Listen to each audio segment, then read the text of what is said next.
session on the Middle East, and we have two very distinguished guests with us today. The we are I'm grateful to Ambassador Anil Trigunayat for having arranged this roundtable, and Honorable Jawad Alnani ji. He is a former Deputy Prime Minister in Jordan, and he has held several ministerial and deputy ministerial posts.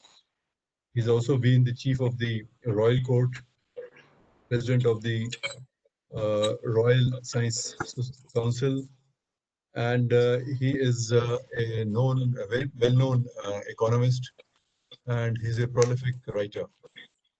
So he's joining us today for this roundtable discussion, and he will be speaking on the geopolitics of oil and the impact of COVID on the Gulf economies.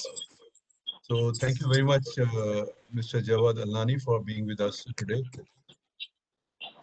Then we also have Professor Fulton, Jonathan Fulton, who is teaching at Zayed University.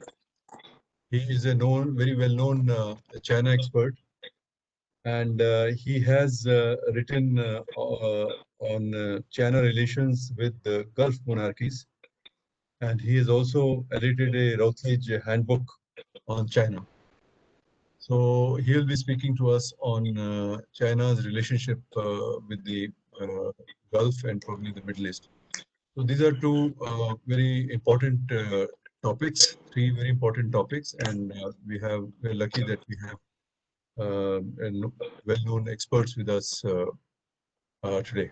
So I'm also grateful to my colleagues who have joined us, Ambassador Satish Chandra, I can see Ambassador Ramaya Rajagopalan, I can see, of course, Anil Trigunayat is there, and I can also see Professor P.R. Kumaraswamy, who is here, and Mr. Mahavir Singhvi is also here. It's great to have him here today.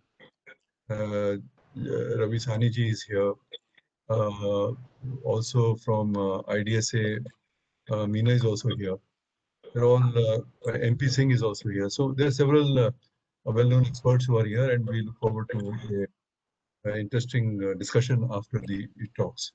So maybe I'll first start with Javed Alnani ji for his remarks on the oil and COVID. And our panelists will have about 20 minutes to make their remarks. And after that, we will begin our Q&A session. And we hope to finish by about 4:30. So may I request Jawad Alnani for kindly his remarks.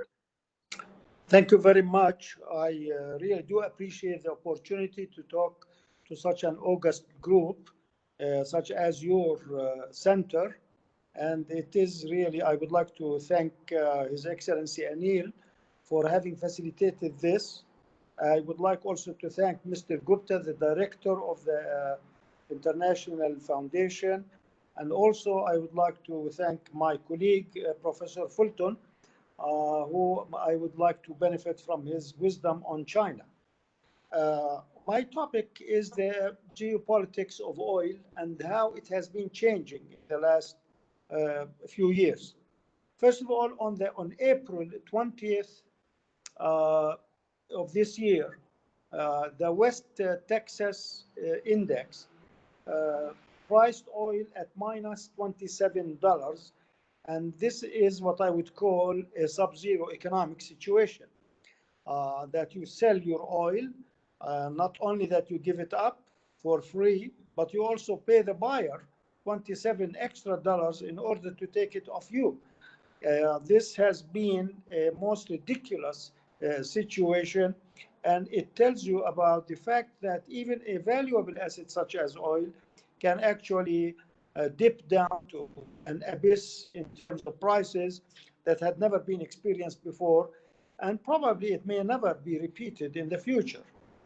But then, this is what oil is. The competition between Russia and Saudi Arabia has actually led to this quagmire and led to the loss of both countries in terms of revenue at a time when both needed such revenues to meet their expenses.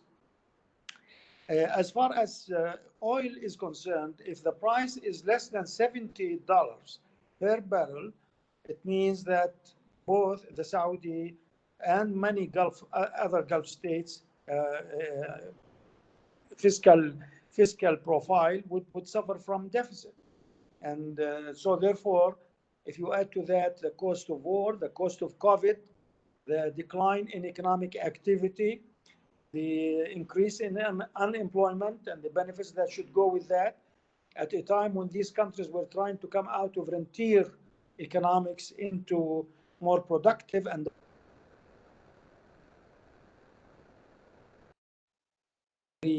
opportune time.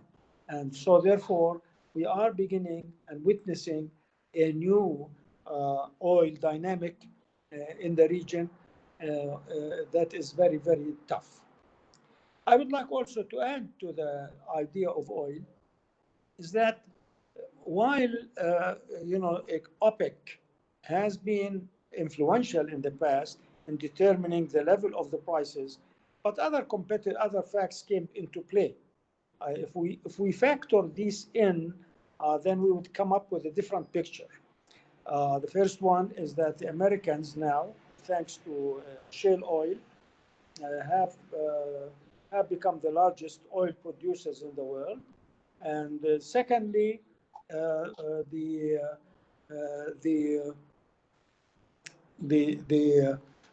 fact that even though many countries are subjected to severe penalties and cannot exercise their right to sell as much as they can, but there seems to be a surplus in the world markets.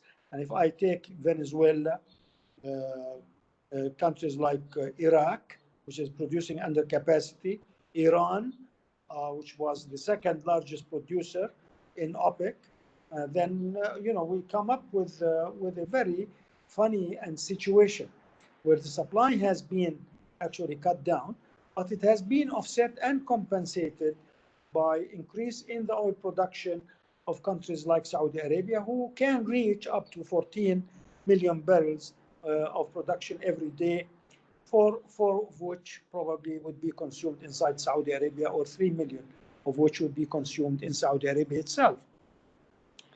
So in a way, we are talking about new dynamics in terms of oil. What has this done to inter-Arab relations that is extremely important? First of all, countries of the Gulf are not describing themselves as capital surplus countries. They are not now going to be capital exporting countries as they used to be in the past. Even when the first Arab summit was held in 1980, the Arabs were so optimistic about their future, economic future, as a result of the increase in oil prices in 1973, 74. They were so upbeat that they thought they can, within a decade, probably transform their economies into a more diversified and productive economies.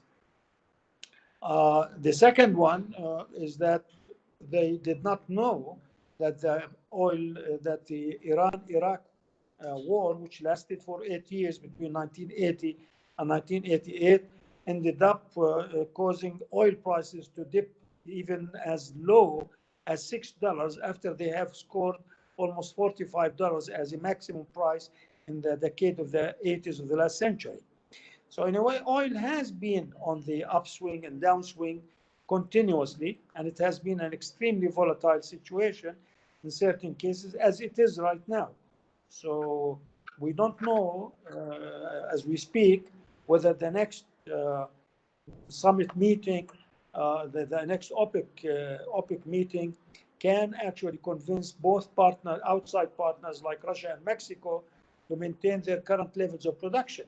If they cannot, and there is another race to win the market and corner the market among the major producers, then we are in for a lower, for another trough of oil prices that we have seen in last April. So anyway, price of oil as we speak right now has been ranging between $37 and $43. I'm talking here about the about the about the price in North Atlantic price, and so therefore Brent, that's the Brent mix, and so if we take that as an indicator, I believe that price of oil is not high enough to offset the demands on the fiscal expenditure during the corona crisis. Right now, countries like Jordan, for instance, my country, has actually appeared to be a winner simply because Jordan has succeeded in cornering the number of cases and it is probably one of the best in the world because only 10 deaths have been recorded since the outbreak out of a population of 10 million. So in a way, it is almost 1 per million, while the countries who are considered to have done extremely well, the number of death cases was 1 per 100,000. So in a way, Jordan has come up as a winner, and right now Jordan looks upbeat to really transform its economy without incurring very high expenditures because of its high investments that had been put into human beings or human capital. So in a way, we might probably find out that while many Jordanians are expected now to leave the Gulf states as a result of unemployment, as a result of the COVID-19 pandemic, I believe that Jordan probably will use that human capital as a resource because most of these are PTKs according to the definition of the ILO, that is professional, technical, and kindreds, who can be used in Jordan. And so therefore, I believe that Jordan can find good partnership with a country like India in the field of, to become a center or a hub in the Middle East or in Western Asia for IT-related industries and services.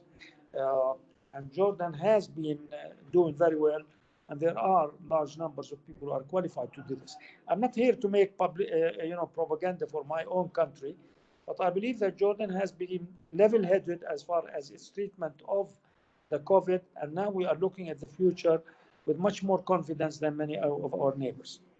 Of course, then there is the other issue. It's not only that economics of oil that has been dictating the situation, but also many Gulf countries have been working on diversifying their economy and also coming out of the what we call rentier economy, where the state provides jobs for everyone, and where most of the workforce are working for government. And of course, they're getting things cheap. I'm talking about citizens, not residents in those countries, and therefore, right now, most of the brunt of improving enhancing the fiscal reform or the fiscal profile of in the Gulf states has been dependent on putting taxes which are mostly paid by residents more than citizens. And so I believe, and their wages have been fixed.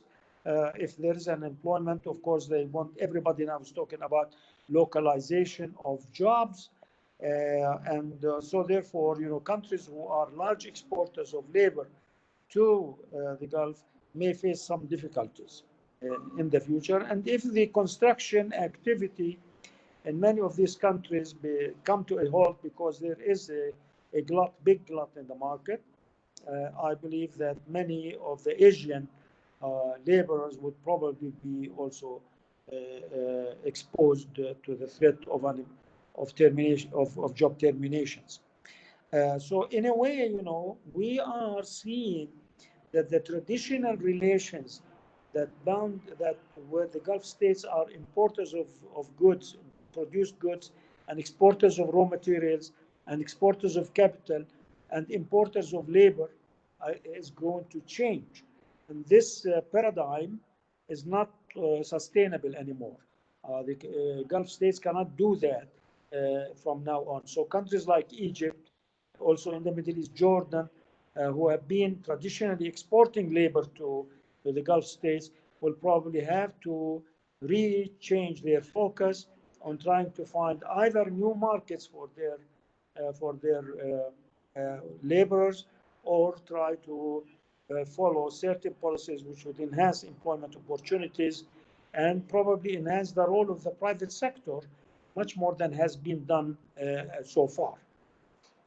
So therefore, we are looking also at many countries who have been rendered almost out of business, such as Syria, to some degree Iraq, and also to another problem that is another countries like Yemen. There are countries that are not barely mentioned in the media, namely Somalia and East Africa.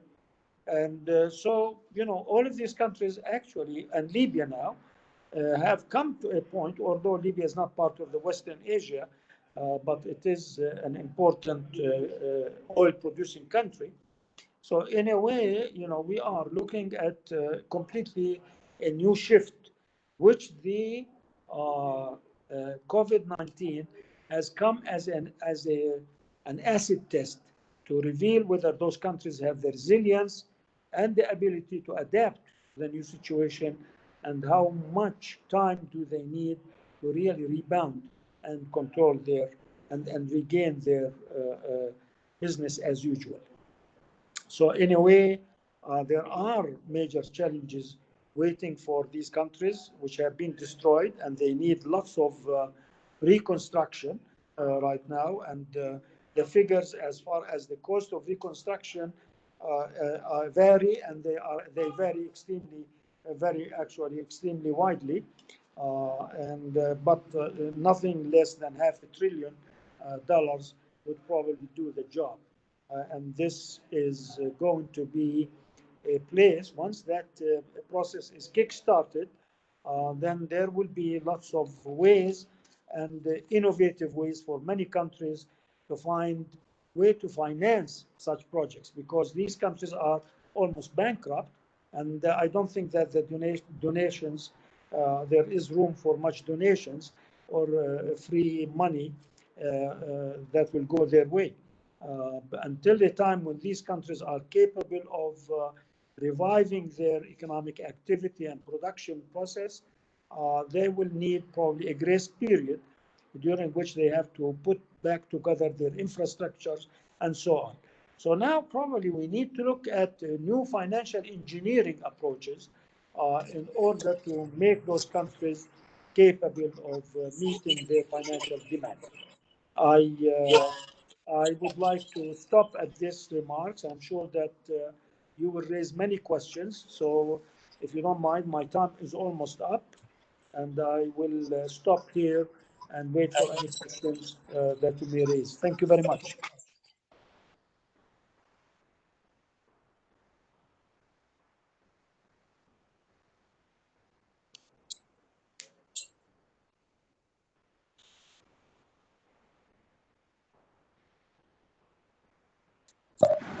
Doctor Gupta unmute कर लीजिए.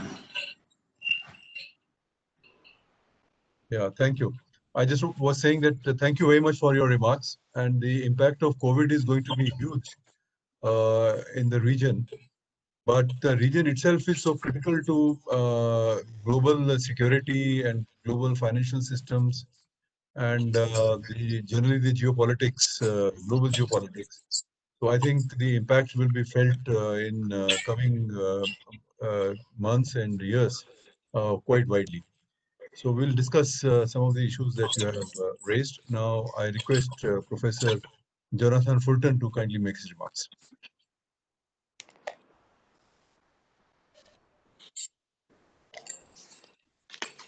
Thank you. Is the sound on now? Yeah, we can hear you. Okay, great. Well, First, thank you for inviting me here today. I'm looking at the list of participants and I see a lot of familiar names and some folks I look forward to meeting in person when we're all able to meet people in person again. And I'd also like to thank Dr. Jawad for your very very interesting. So I'm a political scientist. I live in Abu Dhabi in the UAE. I've been here since 2006. And my research, as Dr. Gupta mentioned, is focusing on China's relations with Gulf countries in particular, but recently China and the Middle East in general. I've been asked to talk today about China's expansion into West Asia, what that means for the region, what it means for the Indo-Pacific.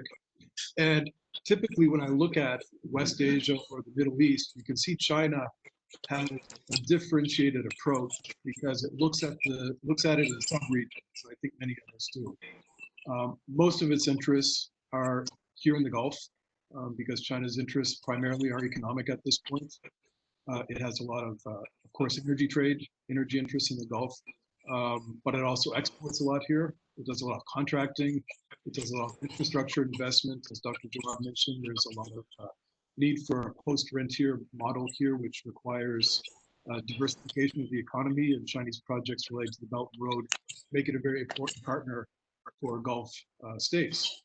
So it's interesting to watch as China's power influence expands into this region, because what we're seeing is there's this tension of transition at the global order, which we all see from watching global politics from day to day, from this unipolar system that has been a feature of most of our adult lives, into a more less centered order, whether that will be bipolar or multipolar, whether it will be a series of regional orders. It's hard to say at this point, but we all know that there is a change taking place. And I should mention now, before I get too deep into it, I'm not from the US. Despite my accent, I'm Canadian, so I'll be careful to be diplomatic when I'm discussing our neighbors. I think all of us, whether you're in India or Jordan or Canada, the relationship with the US is very important, which makes its current trajectory a little troubling or concerning. That's especially common here in the Gulf, because obviously the US relationship is central to all of their security and defense policies. So to see this shift in America's traditional role at the same time that there's a lot of very enduring and very serious regional tensions taking place, not just in the Gulf, but in the broader Middle East. Dr. Jawad did a great job of summarizing a lot of it. This all factors into the foreign policy decisions that local policymakers have to make. So this uncertainty about the U.S. intention shapes the foreign policy for its regional allies and partners, also for its regional rival, namely Iran, and also for the extra-regional powers that have dense interests in the Gulf. So to look at this just very briefly, in terms of its allies and partners, the GCC countries, these have been interest-based relations for the U.S. I think the U.S. tends to look at it as values-based relationships, and I think that's a mistake. There are very few shared values between the U.S. and its regional partners. This is based mostly on Cold War construct of global geopolitics. And after the unipolar period started, that continued, but those interests are not as enduring or as important as they once were. We see this consistently with whether it's the US administration, several successive administrations trying to reduce its footprint in the Gulf. We've seen just in recent years the attempts to develop this Middle East Strategic Alliance, in which Middle Eastern countries would play a bigger role in providing for their own security, and the US would play less. Donald Trump's administration has talked about pulling out all of its troops from Syria, from Afghanistan. All of these things are sending messages to local actors. So they're having to think in this interest-based set of relationships, if the interests are changing, they have to reconsider their own approaches. For Iran, obviously, it's been responding to this maximum pressure campaign. Their response has been twofold, mostly thinking, what can we get away with, and how can we minimize the US footprint in the region? And this also is changing the calculus. In terms of regional powers, of course, I'll focus on China today, but this could easily apply to India, Japan, Korea, the EU, any number of external powers that have deep interests in the Gulf. And they have to respond to this changing landscape as well. For the past 30 years or so, it's been pretty easy to bandwagon with the US or to proclaim neutrality or to hedge their bets, but that may no longer. It could be that these countries are going to have a more prominent role in securing their interests in this region. Now, of this group, I think China's articulated a pretty well thought out approach through its Belt and Road Initiative, which of course is a big part of what's happening in Eurasia and the Indian Ocean region these days, but of course also in Arctic and in space and in everywhere. China's kind of folding the entire universe into the Belt and Road Initiative to the point that it's kind of losing its coherence, but it's still nevertheless a very important initiative. So the biggest extra-regional question is, how does this play out? This looks like a US-China competition is going to be a prominent feature of the Middle East.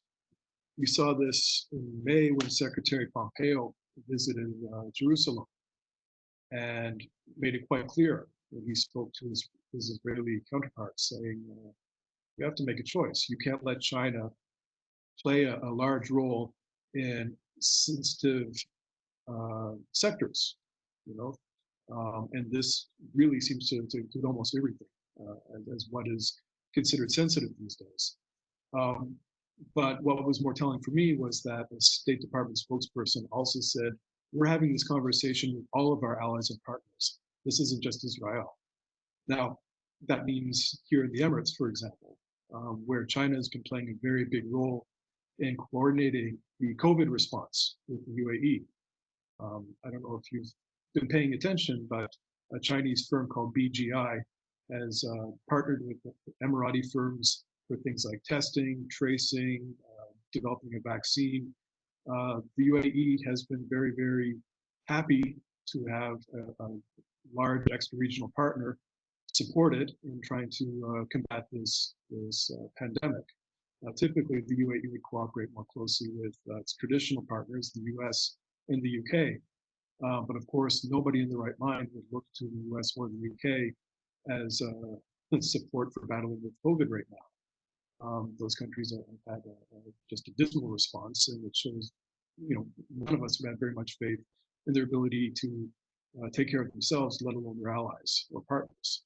So we're seeing China really making pretty deeper inroads. It's already made a pretty big presence through Belt and Road cooperation, through contracting, through infrastructure development. This has grown, I would argue, since the pandemic. You'll see in a lot of countries in Europe, for example, or Asian countries that are closer to China, New Zealand, Australia. It seems like a lot of democracies in particular have been quite critical of China's response, not just in its initial response to try the impulse to cover it up, but also the kind of normative elements of how it's trying to export its, not just its solutions, but its technology. These are seen as politically sensitive issues. We don't see that so much in the Gulf.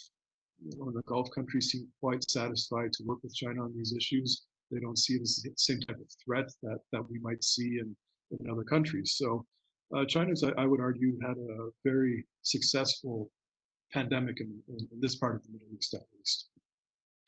It's been quite interesting for me as a political scientist, because as this competition between China and the US plays out, I don't think it's really in China's interest to pursue it in this manner. I mean, obviously, I'm speaking with many folks in India who've been on the sharper end of China's foreign policy recently, but here in the Gulf, where China doesn't have any core interests, the way that you would expect in countries that border it or that are in its immediate region, here in the Gulf, it's been able to have a very largely positive set of relationships because it's complementary. You know, Gulf sells energy, China buys it. Gulf needs labor, China supplies it. Gulf needs construction infrastructure, and China can supply that as well. And they don't really bump up against each other's core interests in the way that you would see China with other places. So it's less of a competitive theater for China. A lot of its interests in the Middle East are actually very similar to the US's interests. Of course, we see different approaches. The US is tended to rely on a more militarized approach, a more security-focused approach to developing its Middle East presence. And China, as most second-tier countries, has the privilege of coming under a U.S. security umbrella and pursuing economic relations. And it's been interesting to watch that here in the Gulf because the existing security environment is such that the U.S. has this system of alliances that prevent it from having a positive relationship with the Gulf, its Gulf allies' enemy. The U.S.'s difficult relations with Iran, or the Islamic Republic of Iran rather, have created a situation where the U.S. just simply isn't going to engage very positively with Iran. We saw under President Obama, where there was an attempt to negotiate diplomatically. I would argue Obama has been the biggest outlier of American administrations because you can see every administration, really since Jimmy Carter, has had an antagonistic relationship with Iran. And that's obviously gotten much, much stronger. This is interesting, obviously, because a lot of countries don't see Iran the same way the US does. India, for example, with all this investment into Chabahar. Japan, obviously, Prime Minister Abe was in Tehran when those tankers were attacked last spring. China, as we're watching right now, I just took a break from writing a short piece today on this strategic partnership negotiations that are underway between China and Iran. A lot of countries are in a position where they can pursue pretty dense, multifaceted relations on both sides of the Gulf. And with China, that's interesting because Gulf partners, I don't think, expect China to get off the fence the same way they would expect a Western country to get off the fence. There would be tremendous pressure, as we saw when the US started negotiating the JCPOA. Gulf countries felt very betrayed by this because the US has these security partnerships and alliances, whereas China's just seen as more of an economic partner. They don't have the same types of expectations of China. What the GCC countries do have is positive leverage. Through sanctions, Iran is quite limited in what it can do with China. Whereas the Gulf countries, we've seen tremendous trade, tremendous FDI flowing into the GCC from China. We've seen a lot of Gulf investment going into China as well. This, I would argue, is a pretty smart policy by the GCC countries, especially I think the UAE's been at the cutting edge of this, just because they can't use any kind of leverage, political leverage. A tiny country like the UAE can't go to China and say, get off the fence. A country of 10 million people just simply can't go to a country of 1.4 billion, $14 trillion economy and say, we're forcing you to make a choice. But what they can do is offer incentives. We've seen a lot of Chinese investment coming into the Emirates. We've seen a huge Chinese population that is living and working here, a surge in Chinese businesses, Chinese-owned businesses in Dubai. And that is a security policy in its own right, because they realize that China is going to want to protect those assets and those citizens. And should Iran start to behave aggressively towards its neighbors, China could induce Iran to behave in a less aggressive way, just simply by saying, look, we are your only economic lifeline left in the world, basically. And if you're going to threaten our economic interests in the Gulf, then you're going to be in trouble. So they've got a pretty, I think, well thought out approach to developing their relations with China here in the Gulf. And I think China has looked at the Gulf holistically as a sub-region where they've got tremendous interests. They also look at it as leading to other sub-regions. I'd mentioned earlier the Belt and Road Initiative. I think we have to understand this very clearly to understand what China's doing. Connectivity is the heart of the Belt and Road, connecting countries and regions. What Iran connects to, potentially, well, of course, it connects to Central Asia or South Asia, but in reality, Iran is isolated. It's a revisionist country. It connects politically to mostly to other revisionist countries or non-state actors, groups that threaten the status quo or threaten any stability in the Middle East. I realize stability in the Middle East is not really, it's in short supply, But what China's biggest economic interests are is in stability.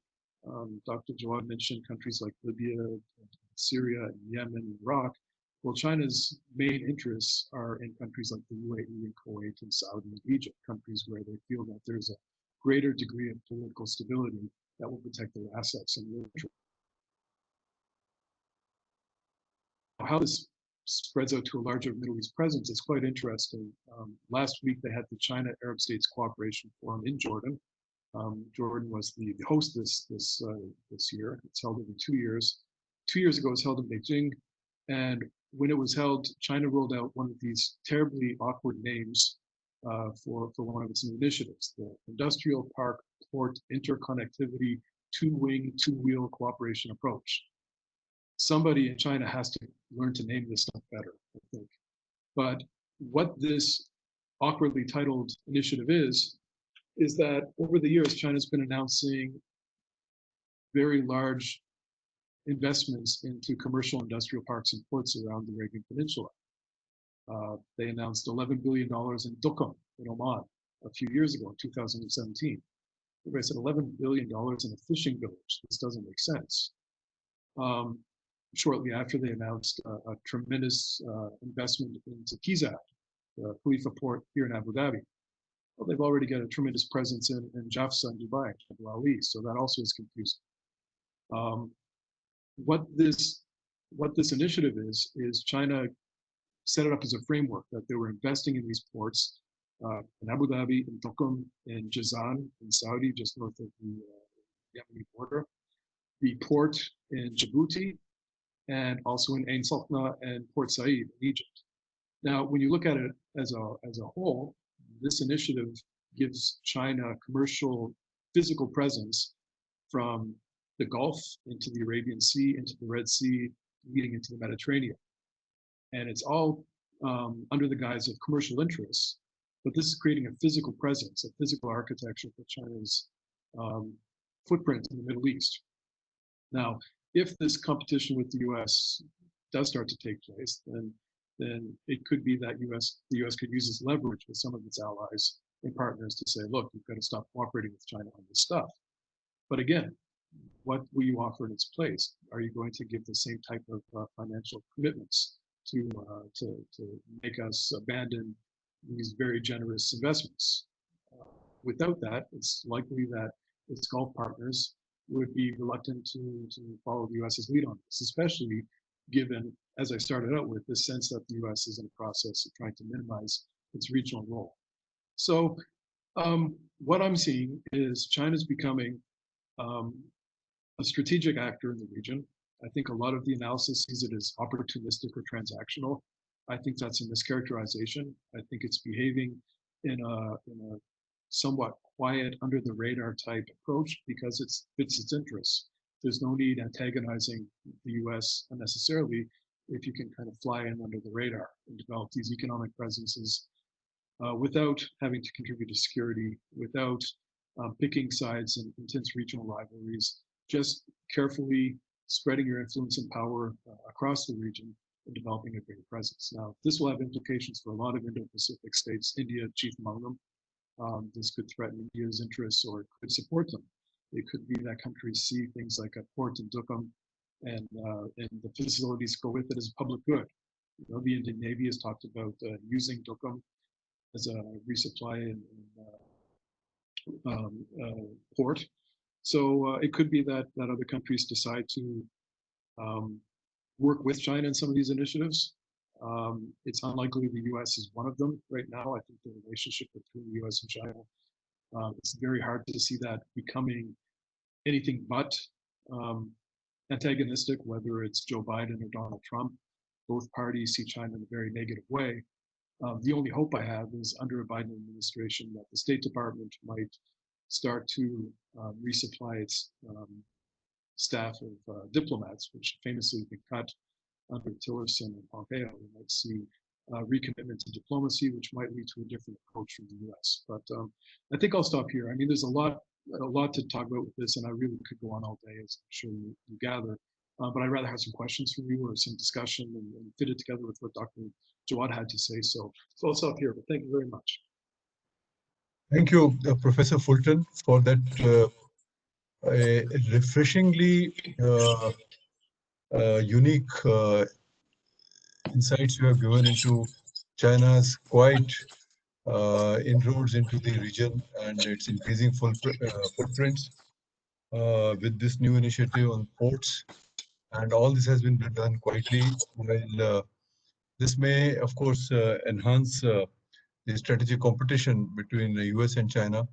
And this could create major changes in the Gulf region itself. Uh, Thank you very much for that analysis. Now we'll open it up for questions and answers. But first, I'll request Ambassador Anil Trigunayat to make his remarks, and then we can have a discussion. Briefly, 5 minutes or so, Anil. Yes, sir. Thank you, sir.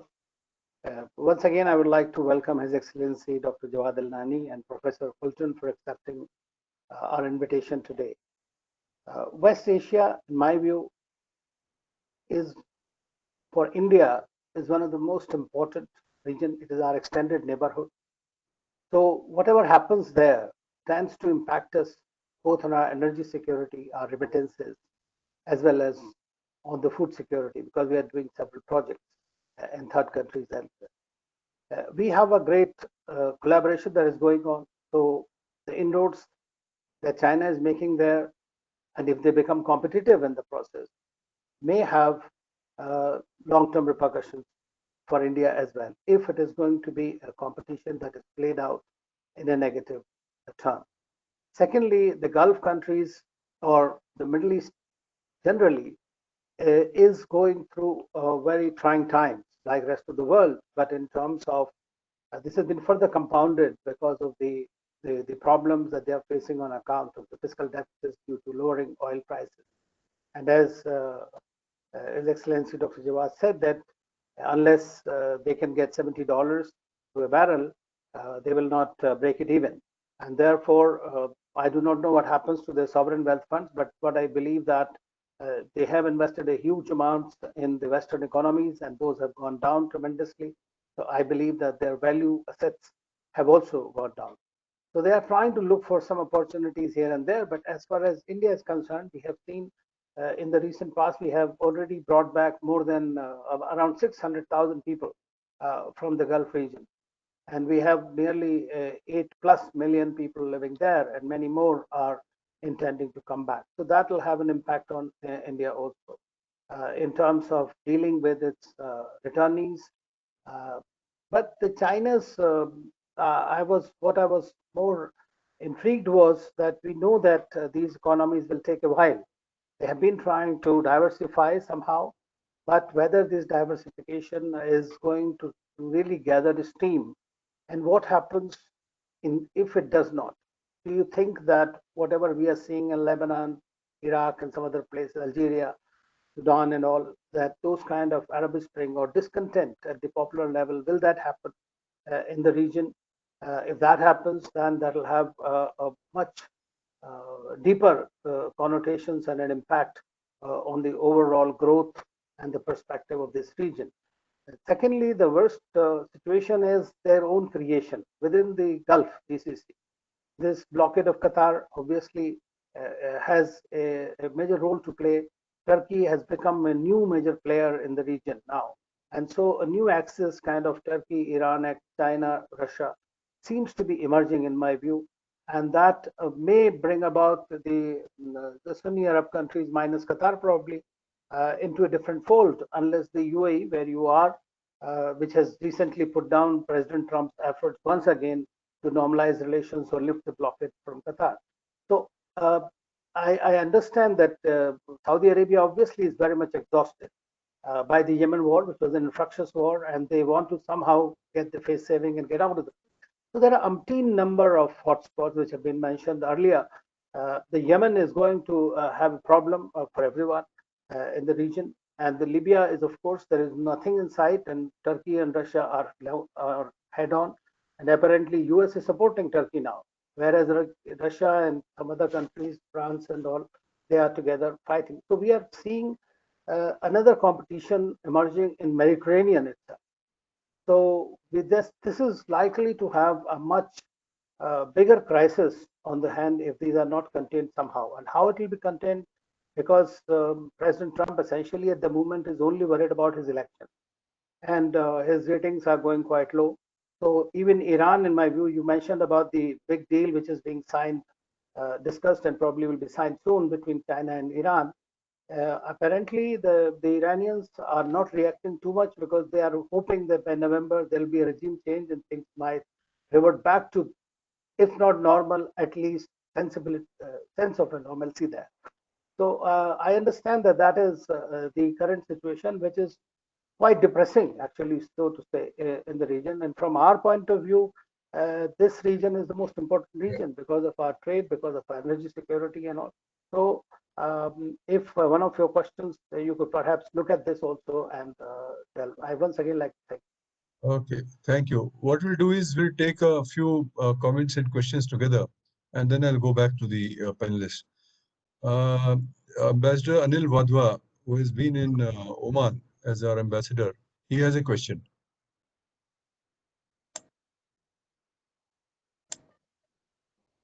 Thank you so much, Arvind. I have a question for Professor Fulton. Professor Fulton, you mentioned about Chinese economic investments, and you named at least 5 ports in the region, starting with Duqm. My question is, do you see any signs of these developing into agreements where China could be using them for naval turnaround in the future? And a related question is, how do you see Iran and China entering into a defense pact, especially building upon the massive economic investment plans that seem to be imminent and which have been already talked about? Thank you. I don't have any question right now. Okay, I have, there is, yeah, Meena Singh Roy. Dr. Meena Singh Roy, please go ahead. Thank you, sir. It's always, I hope I'm audible. Yes. I have 2 questions. One is a question which either of them can answer, and one question I have to the Excellency Mr. Jawad on India-Jordan. The first question is to Professor Jonathan. You have talked about US-China, competition, and this is quite visible. But my question is China, what role do you foresee for China? And particularly when we are talking about the security issues, is China willing to, take some responsibilities, which doesn't seem to be the situation now? Will China be forced to do it? Whether we are talking about the Persian Gulf, as the perception is that the US is withdrawing. But to me, it seems the US, is withdrawal is partial in that sense. It will continue to be an important security player when we're talking about West Asia or Middle East or WANA or MENA, whatever region we would like to call it. There is this dilemma. There is a narrative when we read certain, recent pieces which are coming out about the future role of China as such. So there is a debate that China would continue, and the other is that China may not, if their stakes are not that high that they would get into the security arena as such. Their focus would continue to be on economics. The second question either of you can answer is, what kind of a security architecture do you see that might likely be unfolding in future? I mean, there's a complete change when we talk about the major players or we talk about the regional pairs. So this is a common. And to Excellency, you mentioned the, as to role of India. And I think Jordan is one country where it is a very unique relationship that is unfolding today. And particularly in the COVID period where you talked about the migrants who are coming back and the role, and what kind of a cooperative mechanisms or the areas you did identify the IT1 sector where India could. So how, I mean, what are the other areas that you would particularly when we're talking about the bilateral cooperation, because I do see that India and Jordan are a very neutral in that sense, and there is a lot of scope for India and Jordan to work. Thank you, sir, for giving that opportunity. Thank you, sir. Thank you. Let me first go back to His Excellency Jawad Alnani. A quick remark about regional players and international players in the region.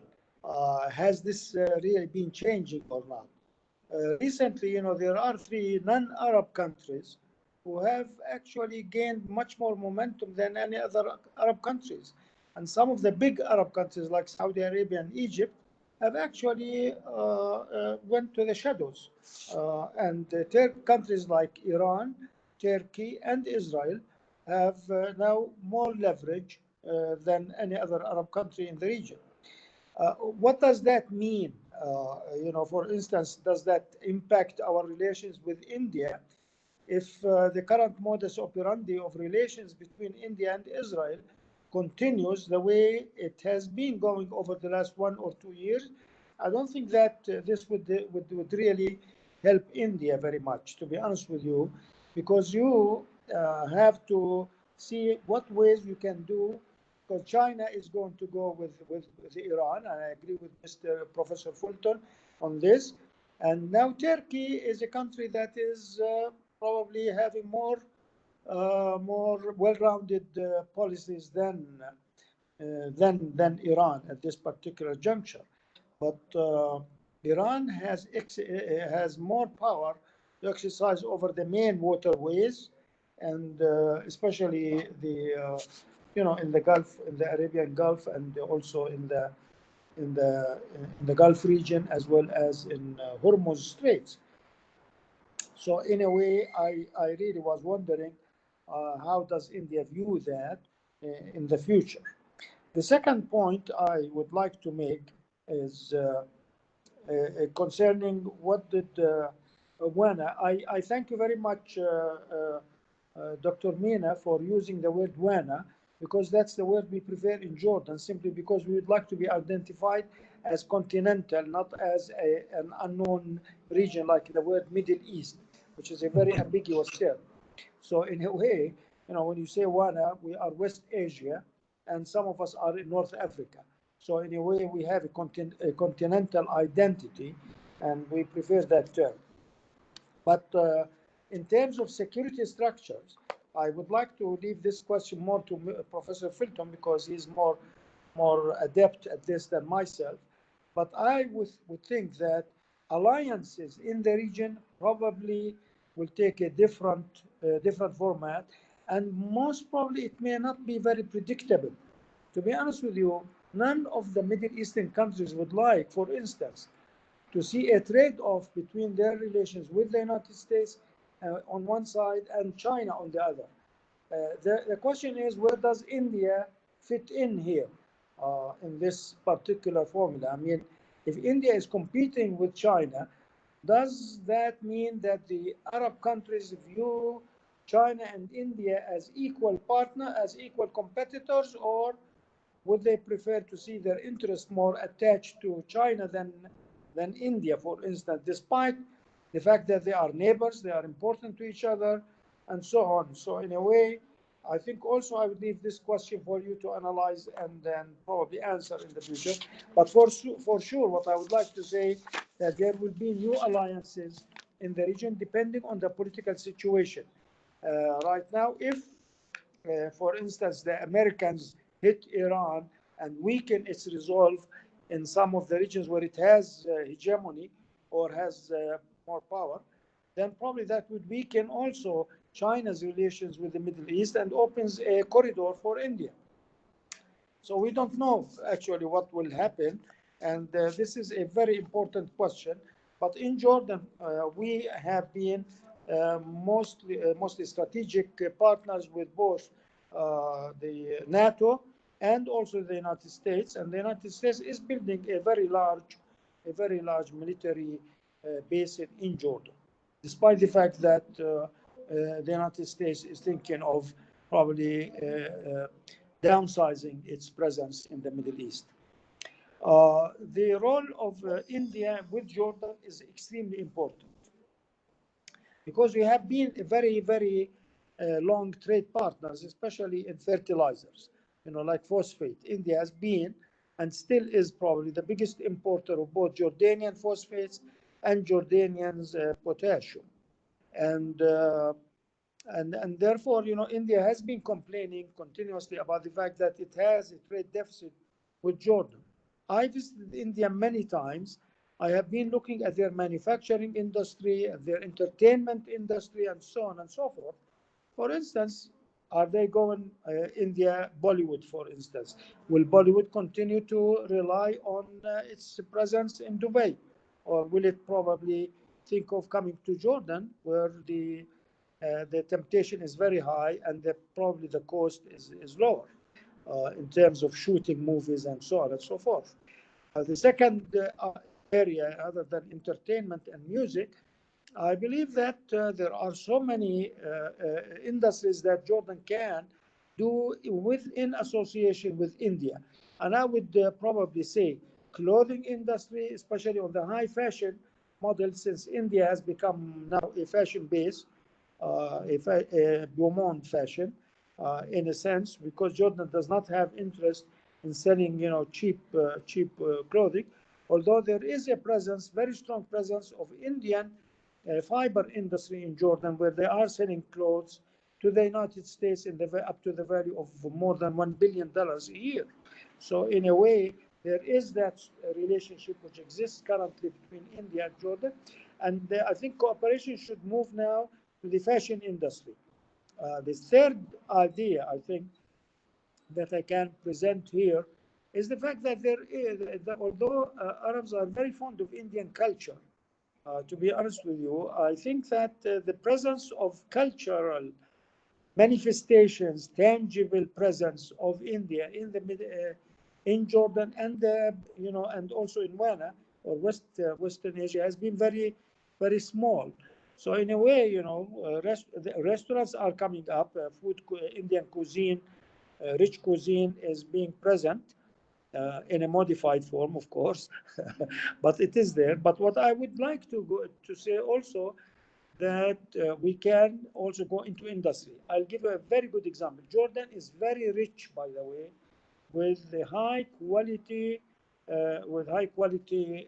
sand, which can be used to produce chips, and also very high level pottery, also ceramics, and so on. A huge project of this can be done inside Jordan because Jordan has all the ingredients of a very high level glass and also glass and ceramics industry of all types and different shapes. So these are three just quick examples. Also agriculture and food industry.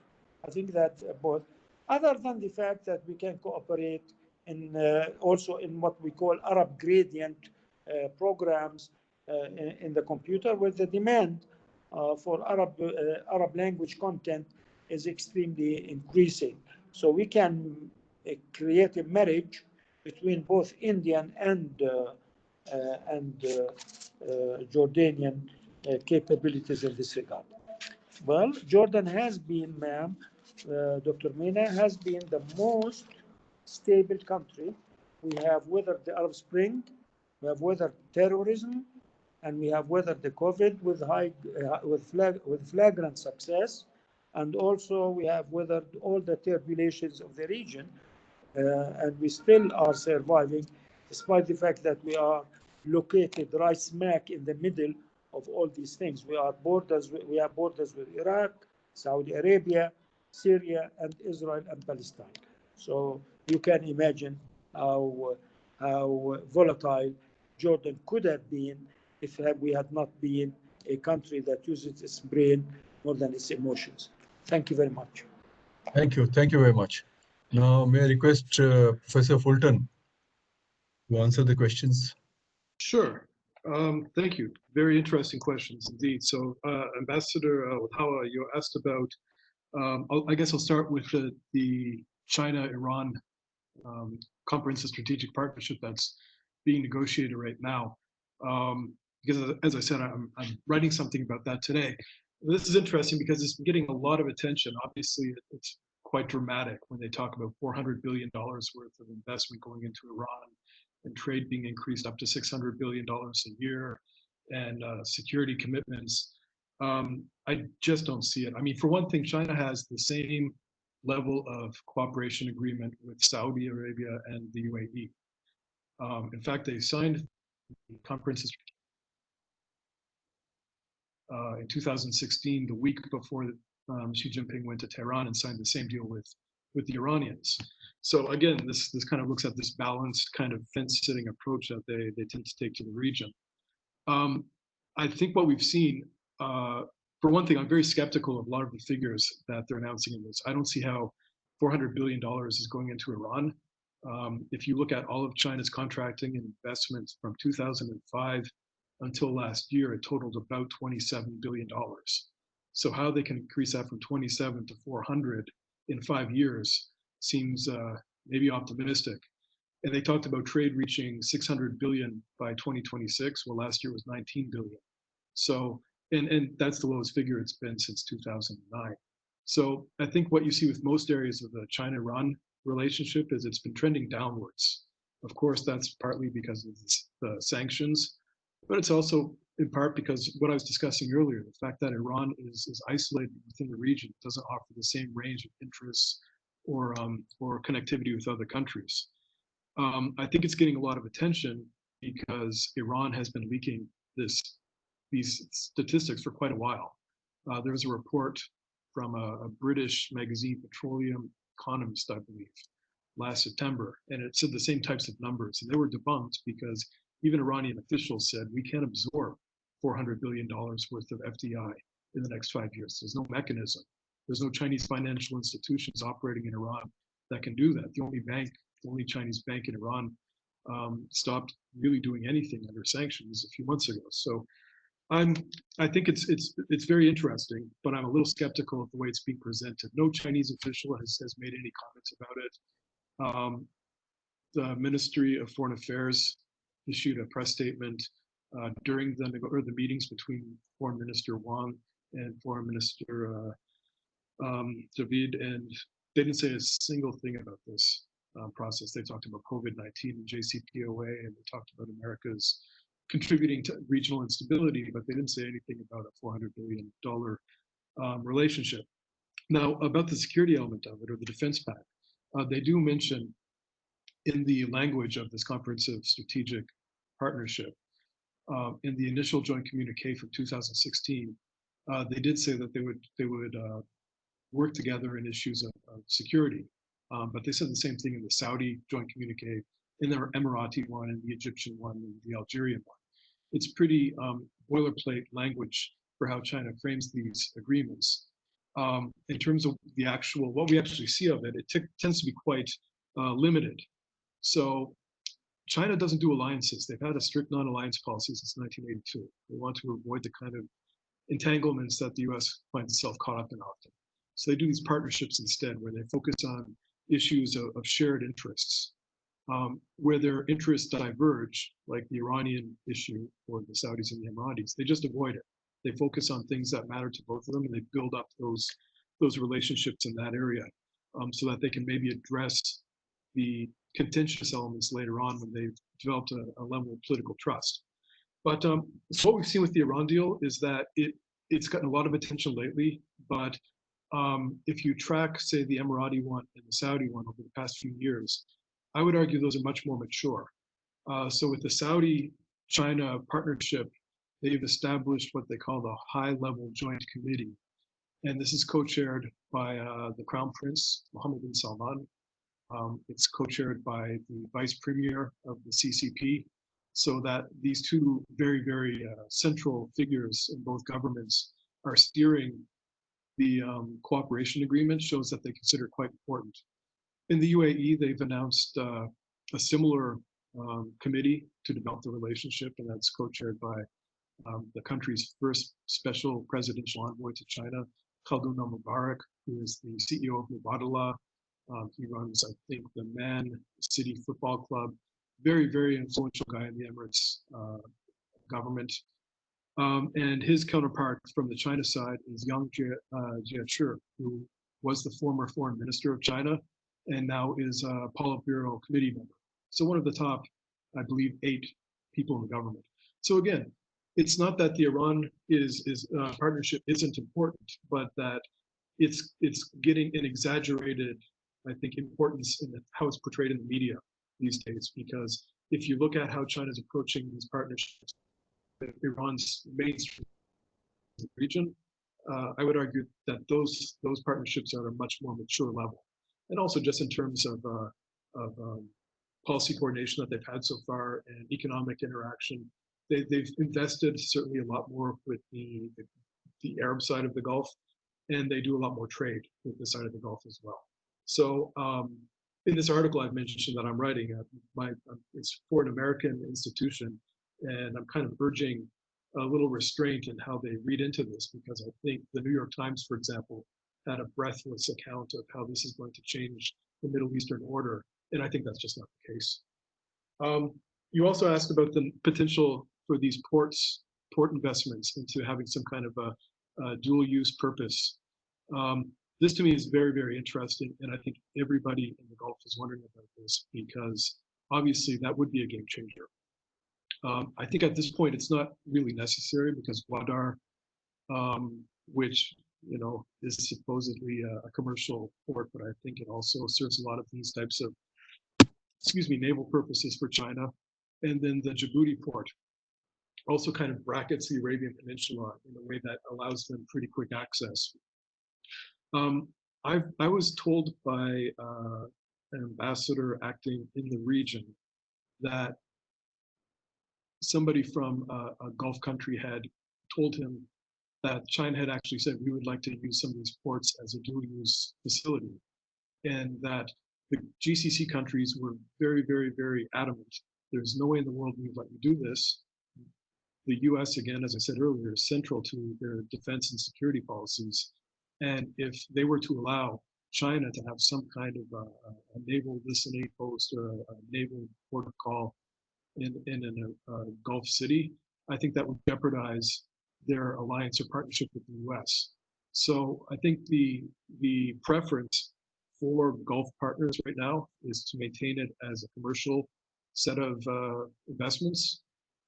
But should things change down the road, then maybe we'd see that change. I'm not a military guy, so I don't know how easy or difficult it is to take a commercial port and retrofit it to allow a naval, make it a naval port of call or whatever. But I would expect that we might see that happen someday, which comes up to Dr. Mina's questions, and it's great to see you again, Dr. Mina. Your first question, is China willing to take responsibility for Gulf security? No, it doesn't have the capacity. It doesn't have the interest in doing the same type of role as the US.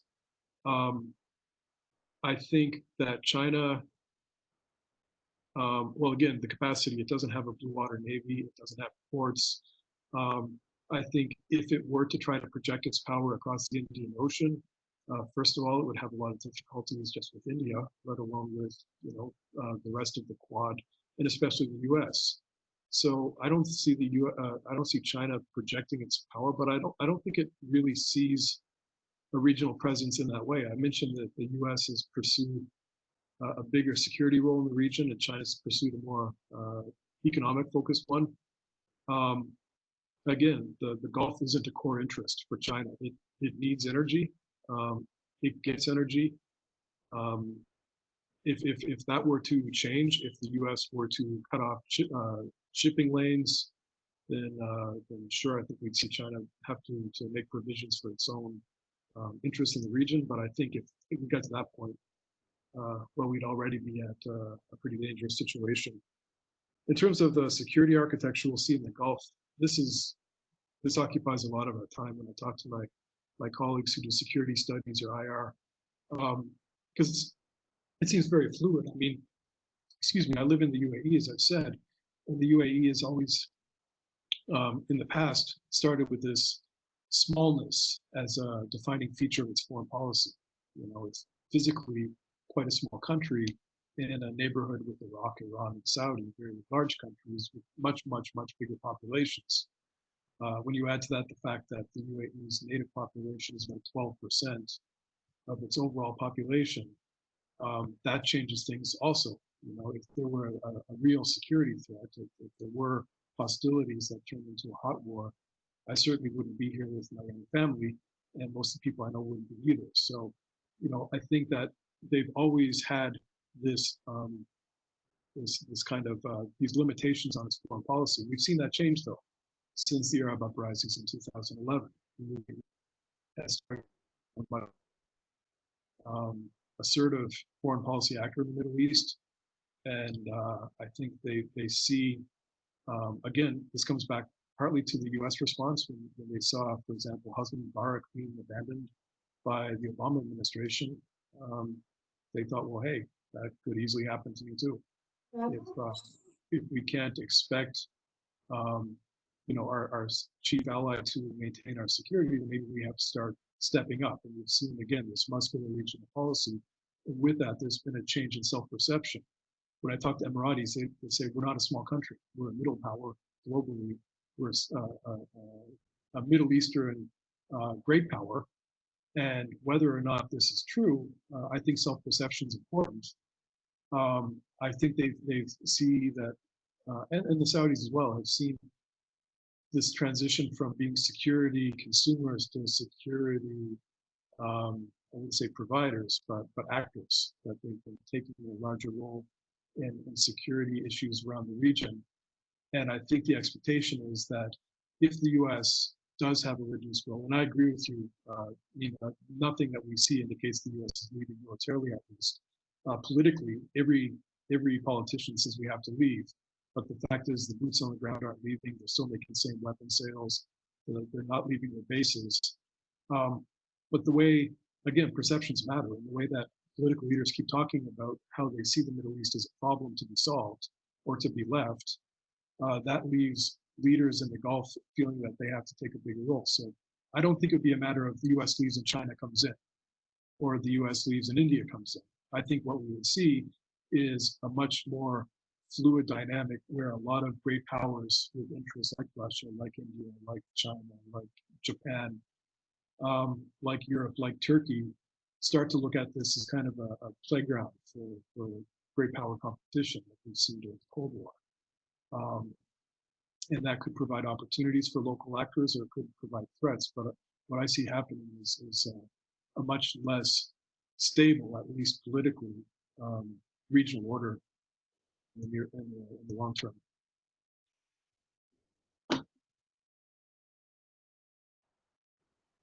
Thank you. We still have a few more minutes. We can have another round of questions. Now I request Ambassador D.B. Srivastava to make his remarks. He has been our ambassador in Tehran earlier. I have one brief comment and one question to Professor Fulton. My comment is I entirely agree with your assessment that the reported China-Iran deal is highly overblown. The Iranians are very cautious, and even though they are in a difficult situation, they are not going to give any kind of basing rights. And Chinese presence or investment in Iran, actually, the Chinese were very careful. They ramped up their trade, which went up from $15 billion in 2011 to about $50 billion by 2050. They evenly balanced out their imports and exports from Iran, but they did very little investment. And after lifting of sanctions, 3 of the fields, oil and gas fields, where China was given a stake, they never really came forward. South Azadegan, Yerevan, these were 2 oil fields, and then there was this South Pass 11, which was a gas field. They signed agreements, did not come forward. Now, in case of countries on the other side of the Gulf, UAE I'm not worried about the Chinese presence. India buys much more oil from UAE. I'm not sure China buys any oil from UAE, or very little quantity. China buys substantial crude oil from Saudi Arabia, which is about 18%, and China buys about 70% of Oman's oil, which is, Oman is a small producer, about 600,000 barrels per day, but more than 70% goes to China, so China has that much leverage. But again, these countries there is very strong US presence, and in none of these cases, China is in any position to replace US influence. Now, my question is to Professor Fulton. This is a very narrow area. Actually, in case of UAE, there was some competition between the Chinese port companies and DP World. In fact, what I heard was, I may be wrong, that DP World got kicked out of Djibouti because of the Chinese influence. And more recently, DP World has been replaced in Port Qasim, Pakistan, by a Chinese company. So there is an element of competition. How do you see this being played out? Yeah, maybe Professor Fulton, would you like to take that? Sure, absolutely. Well, thank you, Ambassador. I'll be sure to put you at the top of my article when I write it and say, yeah, just ask the ambassador, former ambassador to Iran. He said I'm right that this is completely overblown.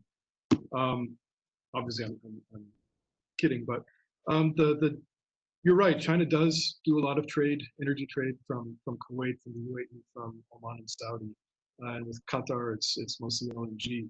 And it's also interesting looking at Oman because it creates a very, very highly leveraged situation where at one point nearly 50% of Oman's overall exports, not just its energy, but most of its export revenue, about 50% came from one source, which creates a lot of problems, I think politically. In terms of DP World, this is really quite hard to accurately gauge because nobody from DP World wants to. The way it's constantly described here is that this is a commercial conflict that the Djibouti government was quite dissatisfied with Dubai for quite some time and had been trying to minimize their commitment to Dubai. And then as they signed this partnership agreement with China, and China started investing tremendously. And I think if you look at the share of Djibouti's sovereign debt, I think China, most of it goes to China now. They became quite leveraged in that regard. And then we saw Djibouti basically kick Dubai or DP World out, and then China moved in almost immediately. It looked very sketchy. It looked like China and Djibouti had this worked out beforehand. What was interesting to me is this happened right around the same time that Xi Jinping came to Abu Dhabi, and they upgraded this partnership with the UAE to a comprehensive one. And to me, it was quite interesting because as many of you who are Gulf specialists know, there's a lot of tension between the different emirates. And in this case, Abu Dhabi seems to be, even though Dubai has been the commercial heart of the China relationship for decades, there's something like 250,000 Chinese living in Dubai alone. In the past few years, Abu Dhabi has kind of taken the steering wheel from Dubai. Mohammed bin Zayed has been a much bigger actor in this relationship, and Abu Dhabi seems to be getting a lot of the benefits of China's largesse. So we saw that with Costco. China's Costco was based in Jebel Ali in Dubai, and then they broke their contract in Jebel Ali and relocated to Abu Dhabi's Kizad in 2017. So it looks like there's been not just competition between regional countries, but also domestic competition taking place. And this to me is kind of interesting because when we look at a lot of these projects, these massive port investments, and how many Dubais does the Gulf need?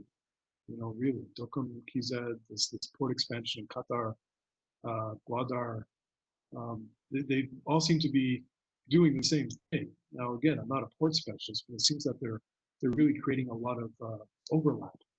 And in the case of DP World, I really don't know how it plays out, but what it seems to me was that Abu Dhabi gave China a pass on this one because they had gotten a lot of investment and a lot of commitments from China. And, the DP Djibouti relationship seemed already beyond repair at that point. So maybe they just felt they cut their losses and not put up much of a fight. Now it's been under contest. It's gone to this courts. I believe it's in London last. Every time it seems to be world's favor, but that doesn't seem to be changing anything. So it'll be hard. It'll be interesting to watch. But nobody from any government entity or from DP World is really saying openly what happened in the situation, while keeping it quite close to their chest. Mr. Jawad, would you like to add to that? Well, I believe that there is a tendency. While I agree with Professor Fulton that we should not over-exaggerate the role of Iran, we actually should not either underestimate it at the same time.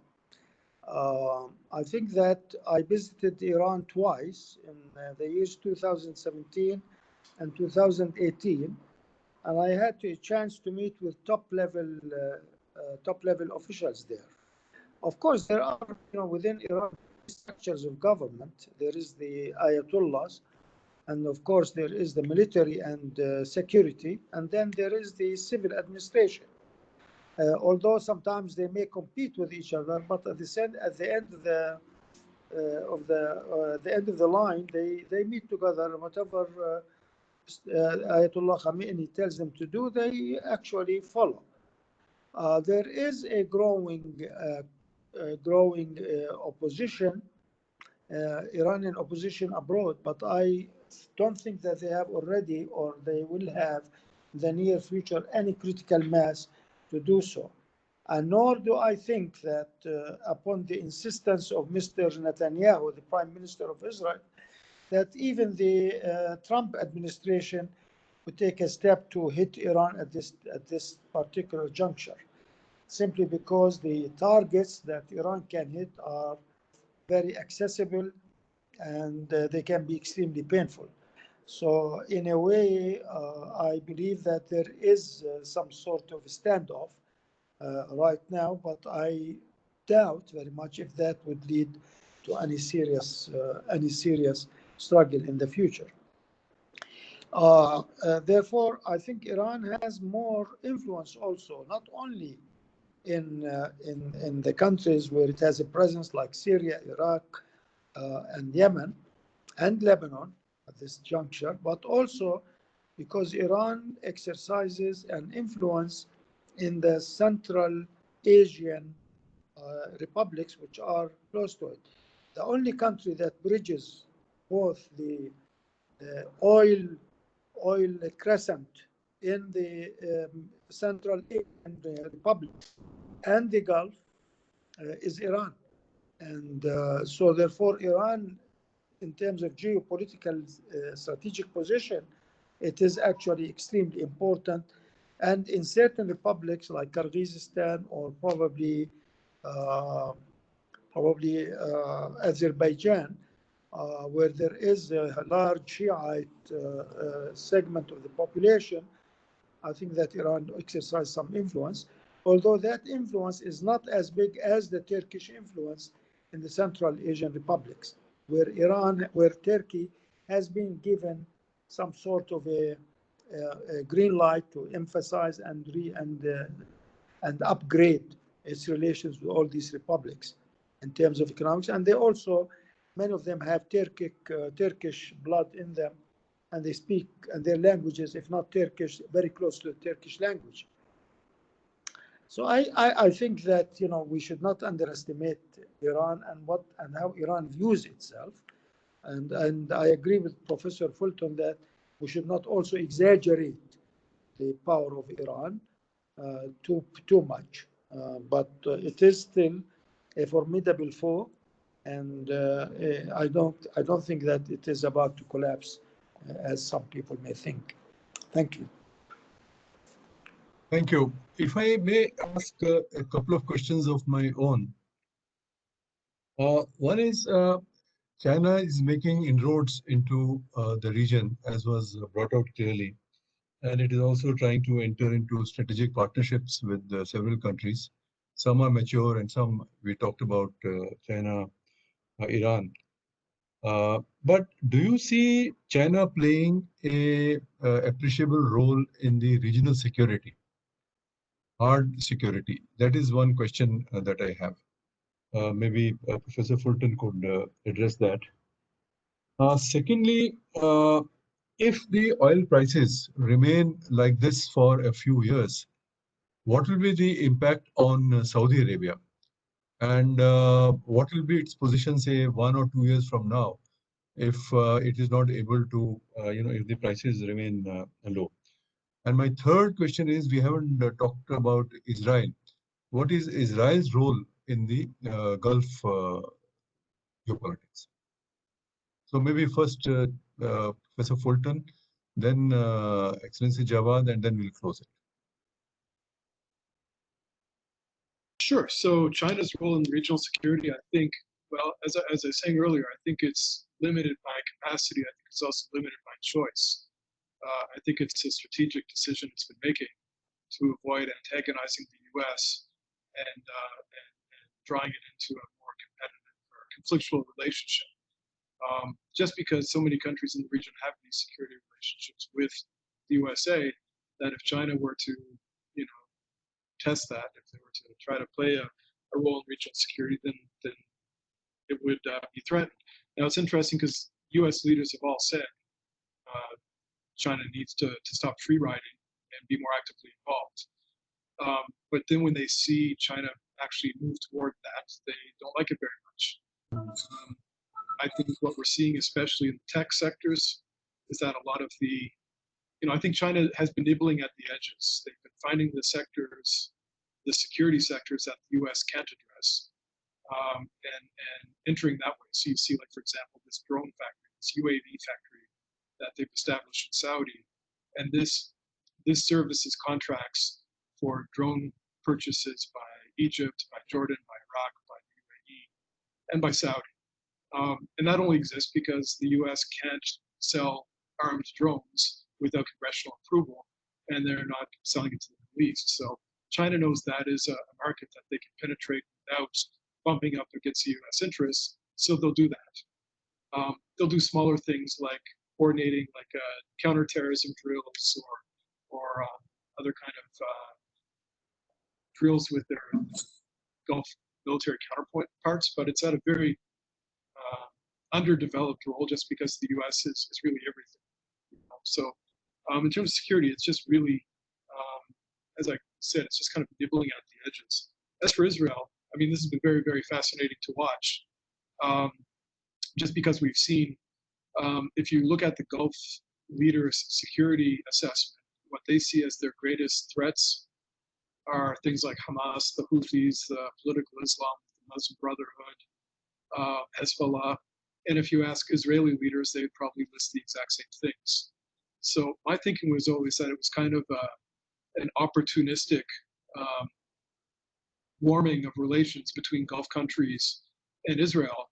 But I think we've seen just recently, especially where the UAE has made a much bigger outreach. We saw their ambassador to Washington, Yusuf Al-Otaiba, published an article in Israel saying, I don't know if he said as a friend, but he said something along those lines, saying, I advise you not to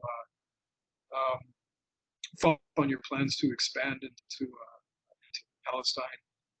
We've seen them engaging with Israel on a lot of things. We've seen commercial flights going to Israel recently without masking it. And we've seen this COVID vaccine trial between Israel and UAE and China. So this seems like a relationship that's becoming a lot denser than I would have given it credit for even a few months ago. I think it certainly bears tracking because it's going to be quite important to watch. Thank you. Excellency Jawad? Yes, I have two questions from you. So I will start with the first one. What would happen to Saudi Arabia if prices of oil for the next 2 years continue as they are right now, and what will happen in the long run? These are very important questions.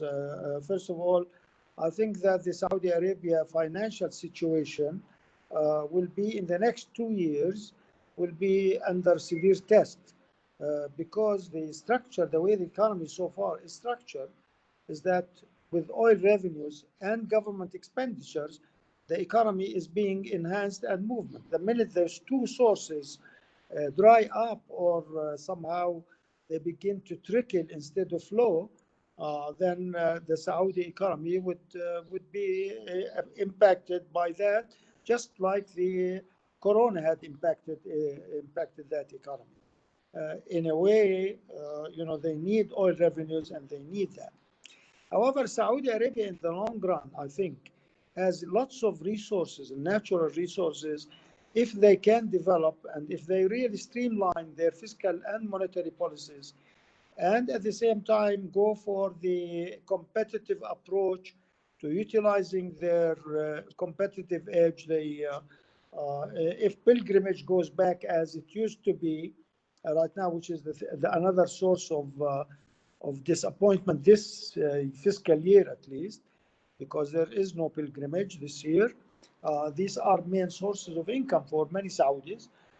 Therefore, I believe that Saudi would be under severe test. So either one of the two ways, they have to come face to face with major issues, which so far they have been dodging. One of them, shall I continue with the war in Yemen or not? And how much would that cost me? How much is that costing me in order to appease both Israel and the United States? And so far, I believe that it has been a losing formula. And because they have not achieved any decisive victory inside Yemen, and right now, the Socotra issue, other issues with the UAE. They claim that they have won. I really think that the battle is far from over, and at a certain stage they must come to grips with this fact that if they really want to address their internal and domestic economic challenges, they have to compensate sources of oil, and they have also to decrease their expenditure on arms and direct it towards bread and butter. In the long run, I think Saudi Arabia depends on its resiliency to really implement the restructuring of the Saudi economy in a way that would make it more diversified and more promising. Of course, they have certain very good assets, hidden assets which they can use in the future. One of them, like I said, resumption of Hajj. There are at least every year there are at least 300 million Muslims around the world who would like to do pilgrimage, and only 2 million are allowed. So you can imagine if you expand that by 1 extra million, you can make so much money. And the second one is, of course, to actually use their other mineral resources. They have gold, they have iron, they have marble, they have many other raw materials that I cannot really think of. They have not really tapped their gas potential. And so in a way, I believe that Saudi Arabia has lots of resources which they can really improve. They have very good food industry, for instance, and other fishing industries now, and they are diversifying in that respect. So I believe that they have the capability if they focus domestically on these issues. So I think now there is always the threat that Saudi Arabia might be, divided and segmented into different 4 or 5 parts. New York Times in September of 2013 came up with a front page issue saying that Saudi Arabia would be divided into 5 parts. One of them is Wahhabistan, and the others is, southern region, southern Saudi Eastern, Northern, and Western Saudi. I really think that these are wishful thinkings when they were talking about the change, the need to revisit the Sykes-Picot and the border arrangements which were made after the First World War. I think that this is not feasible right now, and I think Saudi Arabia will maintain its geographical integrity,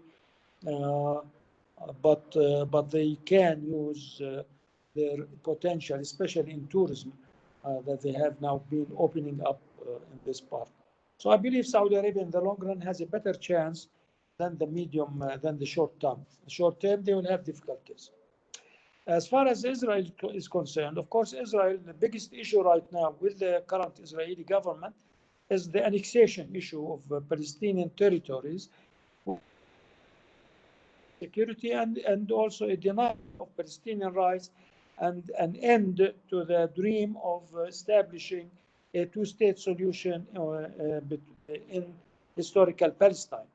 So if right now there seems to be a real serious opposition to this annexation, whether it is a mini annexation or maxi 30% of the total area of the West Bank, but as a part of what they call deal of the century.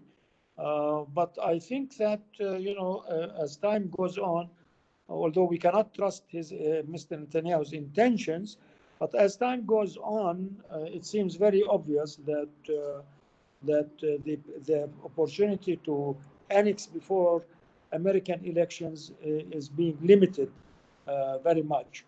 So in a way, we hope that the call of senators like Dianne Feinstein and Murphy and other U.S. representatives from the Democratic Party, have been calling for direct negotiations will improve. Israel then can easily, become a part of the Middle East and also can become an important player in the region. But if it continues to alienate itself by insisting on fulfilling the whims of the extra religious groups inside Israel, I think that even Saudi Arabia and UAE will eventually have to disavow their relationships, because nobody wants to take upon his shoulders the responsibility of wasting an opportunity to create a Palestinian state. Should that happen, I think the dynamics in the Middle East would really shift, and many people and the people in the Middle East are for their solution. And I think that Israel is now beginning to realize that, and the King Abdullah of Jordan has been on the avant-garde protecting this idea, because if you allow Israel to even take a small measure of annexation, it will be just the beginning of a process, not like Iran like China nibbling on the edges, as Professor Jonathan has said. I believe that we are going also to see a change in the dynamics of relations between Israel and so on, and very soon we'll discover that will all hinge gradually on, I think, miscalculations of Mr. Netanyahu, who had made the Palestinian issue as #1 issue in the Middle East right now before anything else. So nobody can ignore it in the future. And if he goes on with annexation, that will foster this idea and will put Israel in the apartheid corner. So that is my comment, and I hope that both Israelis and Palestinians can go back to the negotiating table and also settle their differences. If they come to an agreement, both of them, I think that every other Arab country would be very content with that. Thank you very much. Great. Thank you very much. I think we had an interesting afternoon, and I want to thank His Excellency Jawad, Professor Jonathan Fulton, to help us understand the evolving situation in the Middle East or West Asia, which is what actually in India we call it West Asia. And I think while Oil and is of course a driving force. It has been for a very, very long time, and it continues to be so. And you explained the geopolitics of oil.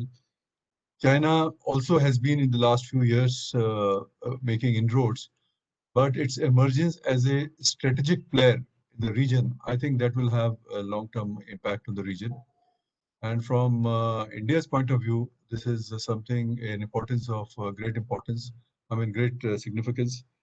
And although Professor Fulton expressed some skepticism about Iran-China strategic partnership, the numbers seem truly astronomical.